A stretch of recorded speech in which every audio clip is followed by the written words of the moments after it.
In Windows 10 you have local accounts. These exist only on the local computer. You can manage these accounts by using Computer Management, the Settings app, or Windows PowerShell. Open up Computer Management by right-clicking Start and clicking Computer Management, and then under Computer Management in the Local Users and Groups node you can see the users and groups for you to manage. Common tasks might include configuring a full name, disabling the account, resetting the password, or modifying group memberships. You can use the Settings app to manage your local accounts as well. Open up Settings, click Accounts, and then on Your Info tab you can modify the basic properties of the signed-in user account, including associating the account with a Microsoft account. On the Email and App Accounts page you can add additional accounts for accessing email accounts. We've already seen the Sign-in Options page. So on the Access Work or School account you can associate particular accounts such as an Azure AD account, you can enroll the device in device management, and you can access provisioning packages. The Family and Other People tab allows you to create additional accounts or rather add additional accounts to the local computer. Domain accounts exist on a domain controller. These accounts can be used on any computer which is part of an ADDS forest. You can manage these accounts using the Active Directory Users for Computers tool, Active Directory Administrative Center, and the Windows PowerShell Active Directory module. There are a vast array of properties you can configure for domain accounts. On the General tab you can configure the first name, last name, display name, and other basic information about the account. On the Account tab you can specify the user logon name and the user logon name pre-Windows 2000 and the user principal name. The user logon name is the name that user will use to sign into a given domain, in this case @pearson.com. The user principal name is the combination of the user logon name and the UPN suffix, in this case @pearson.com. So a user can also sign in using their UPN, which in this instance would be warrenaj@pearson.com. You can configure logon hours and logon to, which specifies which particular computers a user can use to access the network. If an account is locked, you can unlock it. And you can also specify an account expiration date and other characteristics about the account options. On the Profile tab, you can specify the user profile path. This enables a user's desktop settings and application settings to be stored in a centralized location and for those settings to roam with the user between computers that are part of the domain. Account policies. You can use these to configure a password policy which enforces a password history, a minimum password age, a maximum password age, a minimum password length, password complexity requirements, and so on. You can also define an account lockout policy. This is what happens when a user enters a number of bad passwords in a measured period of time. The audit policy must be configured if you want to enable auditing. Auditing will track access of objects, such as file system objects. It will also track logon events and account management events. The User Rights Assignment node allows you to configure rights. Rights can be considered as management permissions or abilities. Some of these are quite simple, so the ability to log on locally is something you would want to assign as a right to users for most user computers. But you wouldn't want to assign the right to log on locally on domain controllers. So user rights are abilities. And finally, security options. These allow us to define behavior such as the ability to mount devices, the ability to use user account control in a certain way. And these settings allow us to exert a bit more control over account behavior and abilities. In the demonstration, I'll show you how to manage local accounts, how to manage domain accounts, and how to configure account policies. You can manage user accounts and local user accounts in a number of different ways. Open up Settings, click Accounts, and then you can use the Family and Other People to add additional accounts. So you can add someone else to this PC. You can even set up something called assigned access, which restricts that particular user account to a specific app. I tend to use Computer Management. If I right-click Start and choose Computer Management,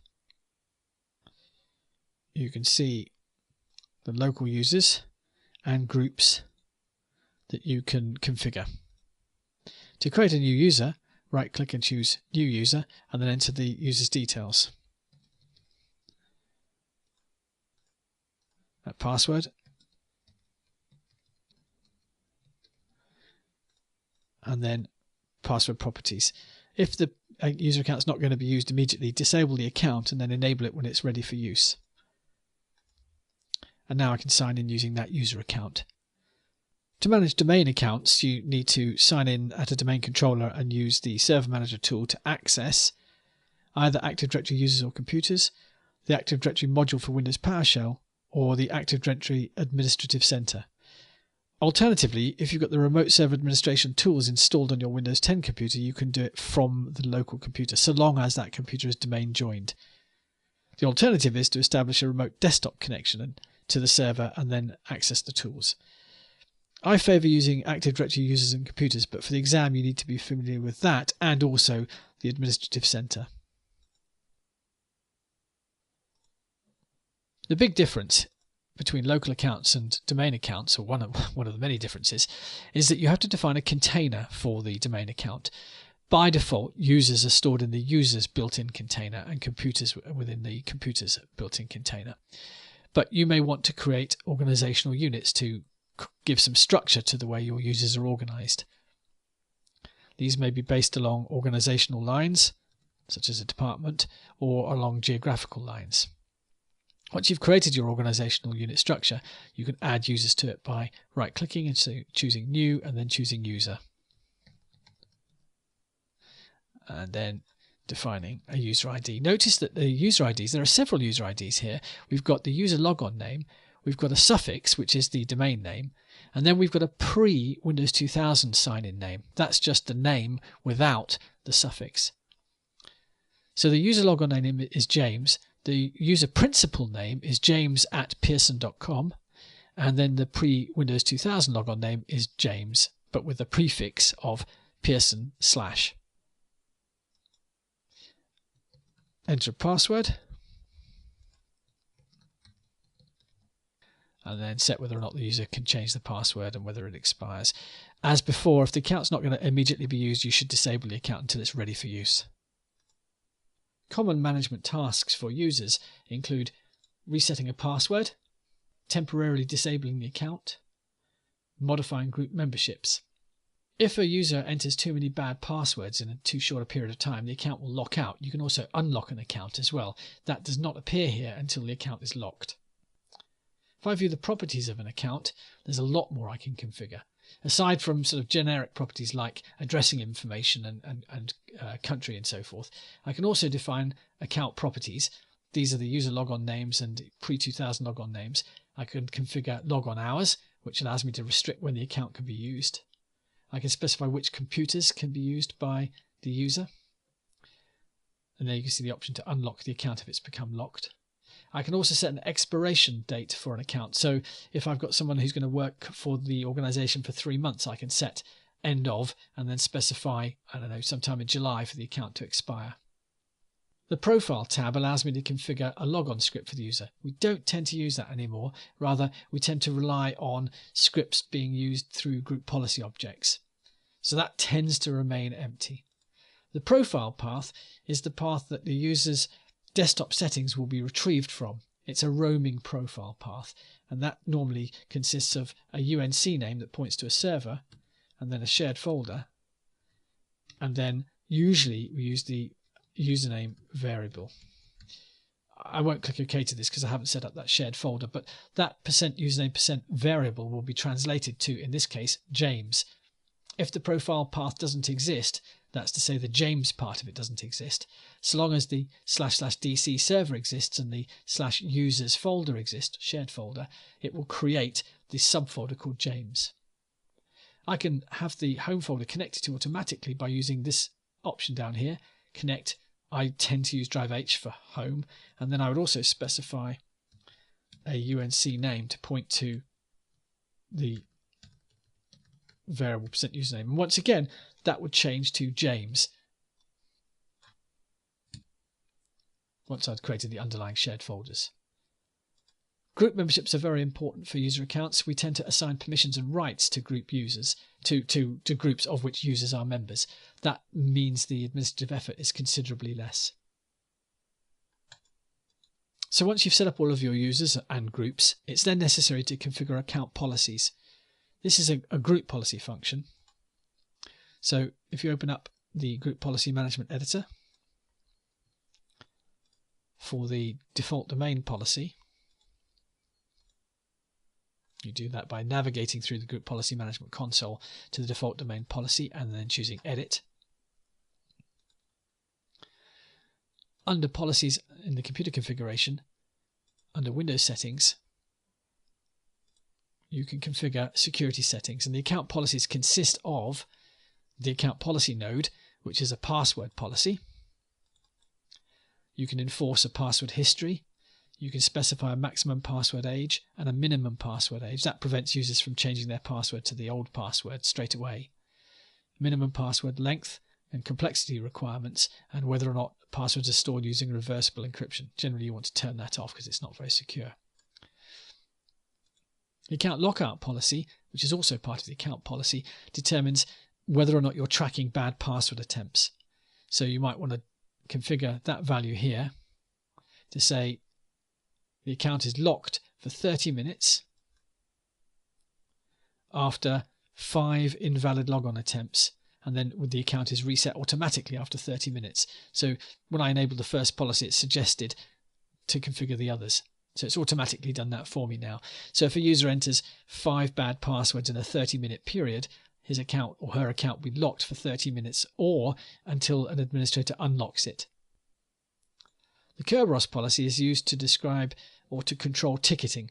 When a user signs in, they obtain a Kerberos ticket, and we can control the lifetime of that ticket. Okay, so essentially a ticket is as the name suggests, it allows you to present your user information to servers for the purposes of validation for resources on that server. You obtain a ticket by signing in a domain controller, and then you present the ticket to other servers in the domain. So you can control some of the properties there.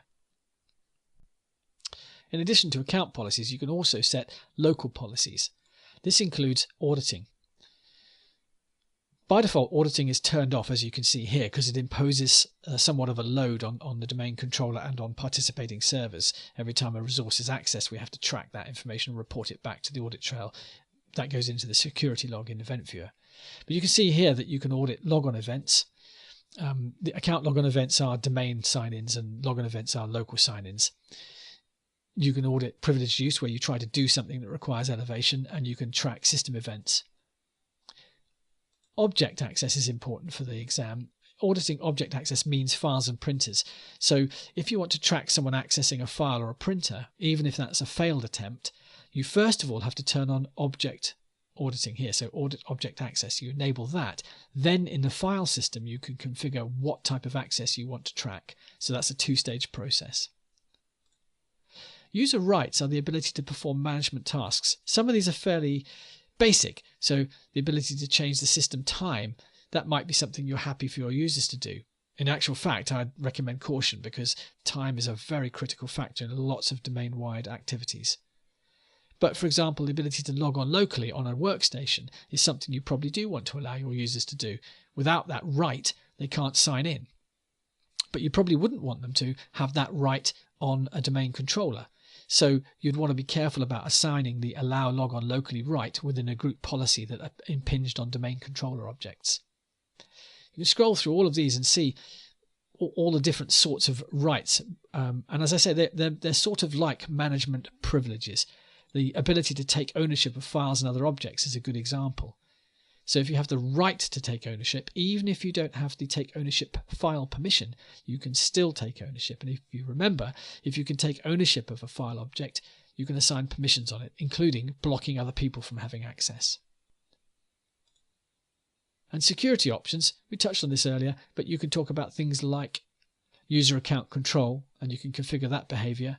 But also you can configure lots of settings to do with NTLM authentication and other network access, and interactive logon and domain membership details. Far too much to go through here, but prior to taking the test, it's maybe worth having a quick look. In the demonstration, you saw how to manage local accounts, how to manage domain accounts, and how to configure account policies. A Microsoft account provides you with an identity that you can use to sign in on multiple devices and access online services. After you connect your Microsoft account with your local account, you can access personal Microsoft Cloud services such as OneDrive or Outlook.com and any other personal apps. You can access Microsoft Intune, Microsoft Office 365 and Azure. You can download and install apps from the Microsoft Store, although you don't require a Microsoft account to browse the store. You can also choose to sync your settings between devices that are linked to your account. You can associate a Microsoft account in two separate ways. Firstly, to your local account, or alternatively to your domain account. To connect Microsoft accounts to a domain account, use the following procedure. First of all, sign in using a domain account and open the Settings app. On the Accounts page, click Your Info. Click Sign in with a Microsoft account. On the Connect to a Microsoft account on this PC page, select the PC settings you want to sync with the domain. Enter your Microsoft account credentials. You'll need to verify your Microsoft account, which might require multi-factor authentication, such as receiving a text or making a phone call. Click Connect to associate your Microsoft account with your domain account. Once you've done this, or conversely associated it with a local account, you can sync your settings with your Microsoft account. Open the Settings app. On the Accounts node, open the Sync Your Settings tab and then specify that you want to sync your settings. You can then sync the theme, Internet Explorer settings, passwords, language preferences, ease of access and other miscellaneous Windows settings.